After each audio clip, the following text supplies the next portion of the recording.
కృపయే కృపయే బ్రతికి ఉన్నామంటే కృపయే. హల్లెలూయా. నిజంగా ఆయన కృపను బట్టే నేను ఈరోజు ఈ సమయంలో దేవుని వాక్యాన్ని బోధించడానికి దేవుడు నాకు ఈ అవకాశాన్ని ఇచ్చాడు. అసలు ఆశ్చర్యకరమైన విషయం ఏంటంటే, పోయిన సంవత్సరం నుంచి బాధపడుతున్నాను కదా, నేను వాక్యం చెప్పలేకపోయినయ్యా అని అనుకోని రీతిగా నేను ఏ వాక్యం అయితే చెప్పలేకపోయినా దేవుడు అదే వాక్యాన్ని మళ్ళా నాకు ఈ సంవత్సరం ఇచ్చాడు. అందులో బట్టి దేవునికి నేను మహిమ చెల్లిస్తున్నాను. వాక్యంలోకి వెళ్దాం. ఆయన తల్లియు సహోదరియు అమ్మా ఇదిగో నీ కుమారుడు అని తన తల్లితో చెప్పెను. హల్లెలూయా. భూమి ఆకాశాలను సృజించిన దేవుడు తన తల్లి దగ్గరికి వచ్చేసరికి బలహీనుడైపోయాడా? తన బాధ్యతను నిర్వర్తిస్తున్నాడు. ఎందుకని నిర్వర్తిస్తున్నాడు అంటే, తండ్రి ఇచ్చిన ఆజ్ఞలో మొదటి ఆజ్ఞ నీ తల్లిని నీ తండ్రిని ప్రేమించాలి, వారిని సన్మానించాలి, వారిని ప్రేమించాలి, వారిని గౌరవించాలి.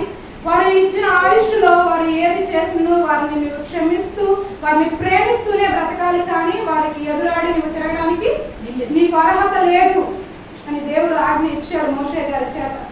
ఆజ్ఞ ఎలా వచ్చింది? ఊరికినే మనకి ఏదో మన షాప్లోకి వెళ్ళి ఒక సరుకులు తెచ్చినట్టు వచ్చిందా? లేదా మనం ఒక దినమంతా కష్టపడి తీసుకుంటే వచ్చిందా?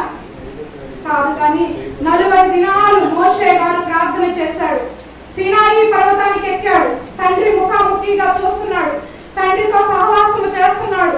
ఎక్కలేని ఎత్తైన శిఖరానికి దేవుడు ఎక్కించినప్పుడు మాట్లాడుతున్నాడు. అగ్ని కలిగిన దేవుడు మాట్లాడుతున్నాడు. ఒక్కొక్క రాతి పలక మీద ఆయన చేతి వ్రాతతో రాస్తున్న ఆజ్ఞలో మొదటి ఆజ్ఞ నీ తల్లిని నీ తండ్రిని ప్రేమించాలి అని ఆజ్ఞ మొదటిగానే ఇచ్చాడు. అలాంటి ఆజ్ఞను కుమారుని ద్వారా వచ్చి కుమారుని ద్వారా దాన్ని నిర్వర్తించాడు దేవుడు. ఎందుకు ఈ ఆజ్ఞనే ఎందుకు మర్చిపోలేదు తన తల్లిని అని అంటే, నేను ఆశపడి ఆలోచిస్తూ ప్రార్థన చేస్తున్నాను. నాకైతే అయా ఈ మాట కాదు కానీ ఇంకొక మాట కావాలి అని నేనైతే ఆశపడ్డాను. నాకు ఈ మాట కాదు కానీ ఇంకొక మాట నేను ఏదైనా చెప్పాలి అని దేవుని దగ్గర అడుగుతుంటే అమ్మ అన్నారు, లేదమ్మా వద్దు ఈ మాటే చెప్పు అని చెప్పేసాను. అయ్యా ఈ మాట మీద నేను ఏ వాక్యం చెప్పాలి?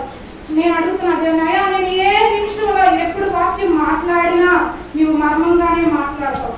నీవు మర్మం లేకుండా ఏదో లోకానుసారంగా నేను మాట్లాడను, బలిపీఠం యొద్ద నేను నిలబడలేను, నేను ఇంకొక మాట కూడా వాక్యం చెప్పాలి అంటే అమ్మా నేను ప్రార్థన చేసి దేవుడు నాకు సరే ఇవ్వు అనే మాట దేవుని ద్వారా వస్తేనే నేను వాక్యం చెప్తాను, కానీ నేను మామూలుగా నిలబడి వాక్యం చెప్పలేను అని కూడా అన్నాను మా అమ్మకు. అంటే అన్నారు అదేం కాదురా అందరూ చెబుతున్నారు నువ్వు చెప్పానంటే నేను అన్నా. ఆఖరి 3 రోజుల ముందు కూడా నేను అన్నాను మా అమ్మతో, మా వద్దు దేవుడు చెప్తేనే నేను మాట్లాడతాను, 3వ మాట అయినా ఏ మాట అయినా అని చెప్పి నేను అన్నాను. ఇక్కడ దేవుడు ప్రభువైన యేసుక్రీస్తు వారు తన తల్లిని తనకిష్టమైన కుమారునికి ఎందుకు ఇవ్వాలని ఆశపడ్డాడు అని నేను ప్రార్థన చేస్తాను. అయ్యా ఎందుకు ఇష్టపడ్డావు అయ్యా? ఇంతమంది శిష్యులు 12 మంది శిష్యులు ఉండగా ఎందుకని నీకు ఇష్టమైన కుమారుడిని యోహాను గారికి ఎందుకు ఇచ్చావు నీ తల్లిని అని నేను అడుగుతున్నప్పుడు దేవుడు నాతో మాట్లాడిన మాట నేను మీతో పంచుకుంటాను. దానికంటే ముందుగా యోహాను సువార్త 13వ అధ్యాయము 23వ వచనాన్ని చూస్తున్నాం.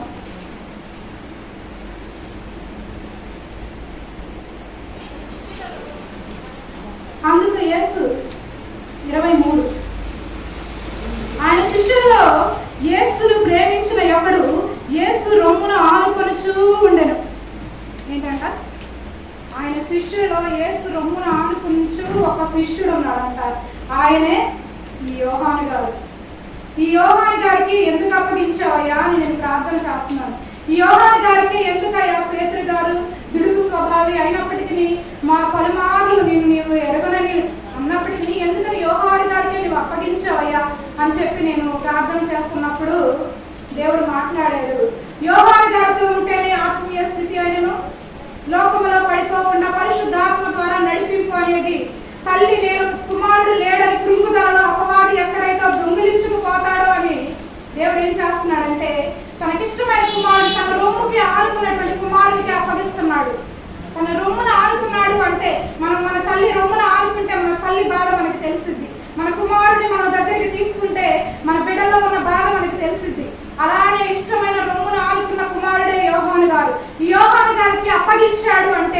ఎందుకని అప్పగించావు, ఎందుకు అప్పగించావు అంటే నాకు సమాధానం అపోస్తుల కార్యములు 2వ అధ్యాయం 1వ అధ్యాయంలో దొరికింది. నాకు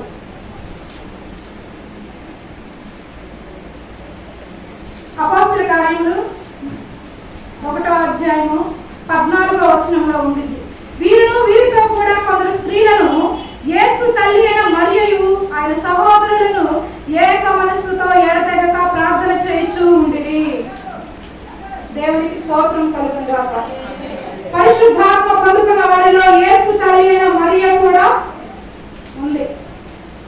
లోకములో విడవబడిందా? పరిశుద్ధాత్మను పొందుకుంది. పరిశుద్ధాత్మను పొందుకోవడానికి ఎంత ప్రయాసపడాలో తెలుసా? ఎంత కన్నీరు కావాలో తెలుసా? మన హృదయాన్ని ఎంత శుద్ధిగా ఉంచుకోవాలో తెలుసా? దినదినము మనము చచ్చిన వారి వలె దేవుని ఎదుట బ్రతకాలి. దినదినము కూడా మనము అయ్యా నేను పాపినయ్యా, నా చూపు ద్వారా నేను పాపము చేశాను, నా దోషములు నేను నిజముగా నీవు చూడలేనంత రోతహీనమైన స్థితిలో నేను బ్రతుకుచున్నానయ్యా, నన్ను క్షమించు నా తండ్రి అని ఎంతగా మనము గోజాడుకోవాలో అంత గోజాడుకుని మన వస్త్రములు మన హృదయములు తెల్లగా పరిశుద్ధంగా ఉంటేనే పరిశుద్ధాత్మ అనేది మన మీద నిలవబడింది. నిజంగా నేను మందిరంలోకి అడుగు పెట్టగానే అవినాశాన్ని చూస్తే నాకు చాలా సంతోషం వేసింది. ఆత్మను పొందుకుని భాషలు మాట్లాడుతున్నాడు. తండ్రి నీ కార్యమును జరిగించుకుంటున్నావయ్యా, ఒకరు కాకపోయినా ఇంకొకరి ద్వారా నీ కార్యమును జరిగించుకుంటున్నావు. ఈ స్థలంలో నీ ఆత్మ ఉన్నదని నిన్ను నీవు నిరూపించుకుంటున్నావు. నేటికి నువ్వు సజీవుడు అని ఈ ప్రాంతంలో నీవు నివాసం చేస్తున్నావని ఈ మందిరంలోకి వచ్చే వారికి ఎవరు గ్రహించలేకపోయినా దూరం నుంచి వస్తున్న అవినాశాల ద్వారా దేవుడు ఇక్కడ మహిమపరచబడుతున్నాడు. ఎందుకంటే హృదయ శుద్ధి గల వారు ధన్యులు, వారు దేవుడిని చూస్తారు. దేవుడిని చూశాడు కాబట్టి, ఆయనలో ఉన్న రుచిని ఎరిగాడు కాబట్టే భాషలు మాట్లాడగలిగాడు. ఈ మందిరంలో నిలబడి మీ ఎదుట ఇంత సవాలుగా నిజంగా ఇన్ని రోజులు మేమైతే భాషలు మాట్లాడాలి. మా సహవాసం చాలా గొప్పది. 7 సంవత్సరాల నుంచి మా సహవాసం ఉన్నప్పటికీ మేము ప్రార్థన చేయగలుగుతాం, కానీ మేము భాషల వారిని పొందుకోలేకపోయాం. కానీ అవినాశ అనే దేవుడు భాషల ద్వారా అభిషేకించుకున్నాడు. దేవునికి మహిమ కలుగును. అయితే వాక్యము తల్లిని విడువని ప్రేమ మన యేసయ్య ప్రేమ అంటారు కదా. తల్లి విడిచిన తండ్రి విడిచిన నేను నిన్ను విడువను అని చెప్పిన తండ్రి మాటే మన కుమారుని లాగా వచ్చి తన తల్లిని ఒంటరిగా చేయకుండా తన కుమారుడికి అప్పగించాడు. ఎందుకు అంటే నా తల్లి నాతో ఉండాలి. శిష్యుడితో చెప్తాడు కదా, ఏమని చెప్తాడంటే నేను నా తండ్రి దగ్గరికి వెళుతున్నాను, నేను మరలా తిరిగి వస్తాను, నన్ను మీరు చూస్తారు కానీ ఈ లోకము చూడదు, నేను మీతో ఉంటాను కానీ ఈ లోకము చూడనేరదు, నేను మీతోనే నివాసం చేస్తాను, నేను మీతోనే ఉంటాను, అది ఆదరణకర్త అయిన పరిశుద్ధాత్మ దేవుడు అని మాట్లాడతాడు కదా. యేసుక్రీస్తు వారు చెప్తాడు తన శిష్యుడికి. శిష్యుడి దగ్గర ఉన్నప్పుడు తల్లి ఎక్కడైనా కనపడిద్దాం. మనకి పరిశుద్ధ గ్రంథంలో చదువుతున్నప్పుడు తన శిష్యుడితోనే ఉంటాడు. పరిచయం చేసే సమయంలో కూడా తన తల్లి వచ్చి నిలబడితే అయ్యా నీ తల్లి వచ్చిందంటే నాతో కూడా ఉన్నవారే నా తల్లి నా సహోదరి అని అంటాడు. కానీ ఆఖరి నిమిషంలో శిలువ రక్తము కారునంతగా తన దేహము గాయములతో నింపబడి కొద్ది సమయంలో మరణిస్తానని గ్రహించి తన తల్లిని ప్రేమిస్తూ తన ఇష్టమైన కుమారునికి అప్పగించుకున్నాడు. తన తల్లిని అప్పగించుకుంటూ ఎందుకు అప్పగించుకున్నాడని నేను గ్రహించినప్పుడు పరిశుద్ధాత్మ శిష్యుడితో ఉన్నాను, నేను నీతో కూడా ఉంటాను, మరణము వరకు కూడా నేను నీతోనే ఉంటాను అని తల్లికి వాగ్దానపూర్వకమైనటువంటి ఒక నిబంధనను దేవుడు అక్కడ స్థిరపరిచాడు. స్థిరపరిచిన దేవుడు, మాట ఇచ్చిన దేవుడు అసలు ఎందుకు తల్లిని మర్చిపోలేదని నేను ఇంకా ఈరోజు ఉదయకాలం నుంచి మళ్ళీ ఆలోచిస్తున్నాను. ప్రయాణమైనప్పటి నుంచి ఎందుకు తల్లిని ఇంతగా ప్రేమించావు, ఎందుకు అసలు తల్లి ప్రేమ ఎందుకయ్యా ఇలాగా అని ఆలోచిస్తే కానాను స్త్రీని జ్ఞాపకం చేశాడు దేవుడు, యాయీరు కుమార్తెని జ్ఞాపకం చేశాడు దేవుడు. వారు పడే బాధను చూశాడు కాబట్టి తల్లి పడే బాధను గ్రహించాడు. వారి బాధను చూశాడు. అయ్యా నా కుమార్తె చావనైనది, నువ్వు ఒకసారి వస్తే నా కుమార్తె బ్రతుకుతుంది అని చెప్పాడు. ఒక్కసారి బ్రతుకుతుంది అని చెప్పినందుకే ప్రభువైన యేసుక్రీస్తు వారు వెళ్తే అక్కడ మరణము జీవముగా మార్చబడినప్పుడు సిలువ ఎదుటే తల్లి నిలబడి కుమారుని వైపు తేరి చూస్తున్నప్పుడు తల్లి హృదయాన్ని గ్రహించలేదా? తల్లి ఆలోచన గ్రహించలేదా? తల్లి పడే బాధని గ్రహించలేదా? గ్రహించగలడు. ఎందుకంటే మరణమునే కాదు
తండ్రి చిత్తాన్ని నెరవేర్చాను, నాకు ఇంకా అవసరం లేదు అని ఆలోచించాల. మన దేవుడు ప్రేమ కలిగిన దేవుడు, నేటికి సజీవము కలిగిన దేవుడు, నేటికి మన వైపు చూస్తున్న దేవుడు. మనము మన తల్లిని తండ్రిని ప్రేమించాలి అని మనకి ఇచ్చిన ఆజ్ఞ ఆయనే ముగించాడు కదా. మనము ప్రేమించగలుగుతున్నామా? మన తల్లిదండ్రులు మనం గౌరవించగలుగుతున్నామా? మన తల్లిని మనము స్వార్థపూరితమైన ప్రేమ లేకుండా ప్రేమించగలుగుతున్నామా? మనల్ని మనం పరిశీలన చేసుకోవాలి, పరీక్షించుకోవాలి. మనలో ఉన్నటువంటి ప్రతి అవిధేయతను విడిచిపెట్టుకోవాలి. తల్లిగా ఒక దోషమును కప్పగలిగింది, తల్లే మనలో ఉన్న బాధను కూడా తీరవగలిగింది. తల్లి లేనిదే మనకి ఏదీ లేదు. ఎందుకంటే మన తల్లే మనకి ప్రాణాధారం కాబట్టి. మనం తల్లి గర్భంలో నుండి వచ్చినప్పటి నుంచి కూడా మనము నడక నేర్చుకుని పాలు తాగే వరకు కూడా మన తల్లి మనల్ని ప్రేమించింది. ఆమె రక్తం అంట పాల చుక్కలుగా మారుతాయి అంట.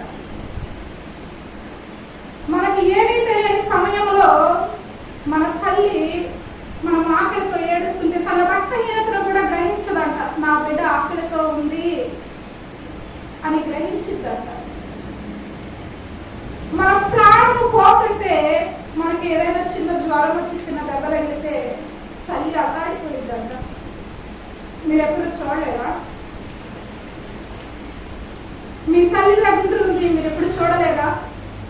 మీ తల్లిదండ్రులు పడే బాధ మీరు ఎప్పుడు గ్రహించలేదా? ఆకాశం నుండి దిగి వచ్చిన దేవుడు, భూమిని ఆకాశాన్ని చేసిన దేవుడు తన తల్లిని సన్మానిస్తున్నప్పుడు కళ్ళ ఎదురుగా ఉన్న మన తల్లిదండ్రులు మనం ప్రేమించగలుగుతున్నామా? మనం ఒకసారి ఆలోచన చేసుకోవాలి, మనల్ని మనం పరిశీలన చేసుకోవాలి. దేవుడి సన్నిధిలో నిలబడుతున్నాము అంటే మన యోగ్యత కాదు, మన మంచితనము కాదు. మనం ఈ భక్తి చేస్తూ ఈ రోజు ఇలాగ నిలబడ్డాము అంటే ఏదో ఒక సమయంలో తల్లి అడిగిన ఒక చిన్న మాట అయి ఉండొచ్చు. అందుకే తిమోతి గారికి జ్ఞాపకం చేస్తూ ఉంటాడు పౌలు గారు, అయ్యా ఇది ఈ భక్తి నీలో నుండి వచ్చింది కాదు, కానీ నీ అమ్మమ్మలో నుండి నీ తల్లిలో నుండి నీకు వచ్చింది ఈ భక్తి. ఇది నీ సొంతగా రాలేదు, కానీ నీ తల్లిదండ్రుల్లో నుంచే నీకు వచ్చింది. నీ తల్లి నీకు బోధిస్తేనే నువ్వు ఈ రోజు దేవుని పరిచర్యలు చేస్తున్నావు అని అక్కడ ఏం చేస్తున్నాడు చెప్తా ఉన్నాడు తిమోతి గారికి. తిమోతి గారు పౌలు గారికి ఇష్టమైన కుమారుడు. పౌలుకి ఇష్టమైన కుమారుడుగా ఉన్నప్పటికీ దేవుని ఆజ్ఞలో ఒక్కటి కూడా మీరలేదు, మీరకూడదు అని చెబుతున్నాడు. అలానే మనం కూడా తల్లిదండ్రులని ప్రేమించి గౌరవించి వారిలో ఉన్నటువంటి ప్రతి బాధను గ్రహించి నేటి దినమునైనా తల్లిదండ్రులు ప్రేమించే వారిగా ఉన్నాం. దేవునికి మహిమ కలుగుగాక. దేవుడిచ్చిన ఈ సమయాన్ని బట్టి ఆయనకి వందనాలు చెల్లించుకుంటాను.